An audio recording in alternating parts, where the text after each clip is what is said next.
So what happened to John Knox afterwards? Soon after, he left to go to Geneva. What happened after that? He then returned to his wife in Scotland. The Queen, Mary, was not object to him, unlike the bishops there. Eventually, however, John Knox was allowed to fully preach there. William Keith, the Earl Marischal, was impressed and urged Knox to write the Queen Regent.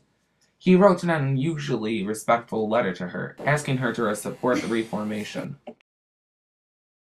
Unfortunately, she took the letter as a joke and totally ignored it. Was he angry at her? Yes, very much so. After going back to Geneva and eventually returning, he wasn't noticing many changes. He had made some comments in his preaching, which Mary had taken as sexist comments, and she wanted to talk to him in person. They did this several times, with Knox insisting he wasn't meaning to be sexist, but Mary didn't believe him until 1563, where they had a long argument. Eventually, the quarrel was over. Was Knox trying to be sexist?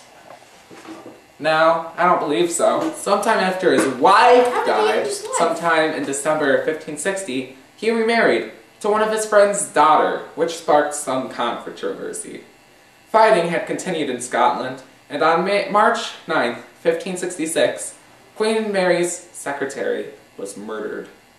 She had done the opposite of John Knox, regent, and he was furious. He had even called for her death.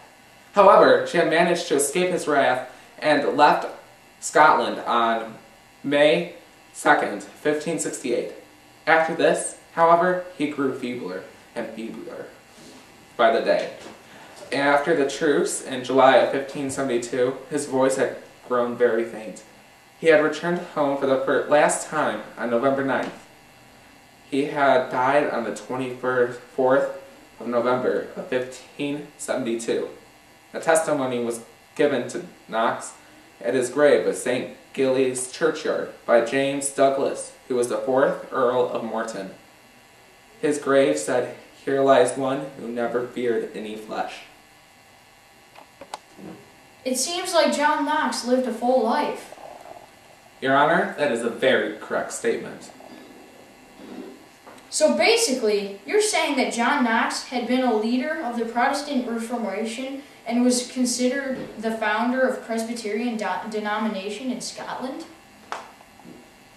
In very basic terms, yes.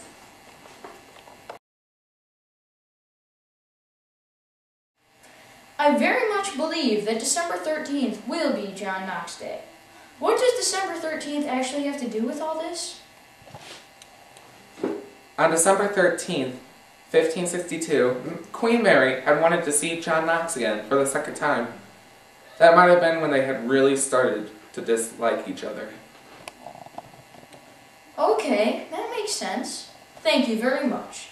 I have a meeting with the Supreme Court on Monday, and I'll talk to them. I want to tell you about December 22nd. Next! And how the Amish decided to try to take over France.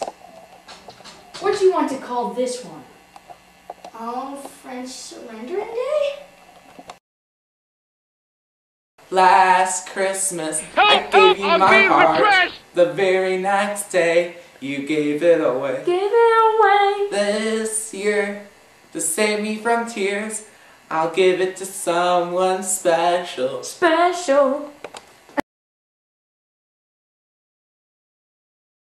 Saint Attila raised the hand grenade up on high, saying, O Lord, bless this thy hand grenade, that with it thou mayst blow thine enemies to tiny bits in thy mercy. Death awaits you all!